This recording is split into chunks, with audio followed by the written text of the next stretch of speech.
দুনিয়াতে যত অদ্ভুত অদ্ভুত প্রশ্ন সব আপনি মুসা আলাহিস সাল্লামের মাথা থেকে পাবেন। বিভিন্ন বিষয়ে আল্লাহরে প্রশ্ন করতেন। সাইয়েদনা মুসা আলাহিস সাল্লাম আল্লাহরে বললেন, আল্লাহ আপনি আমার এমন একটা জিকির শিখাইয়া দেন যে জিকিরটার শব্দ আপনি আর আমি ছাড়া কেউ জানবে না।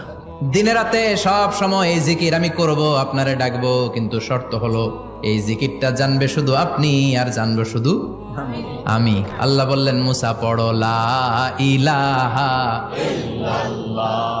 মুসা আলাইহিস সালাম কয়, মাবুদ এটা তো জাতীয় জিকির, সবাই জানে।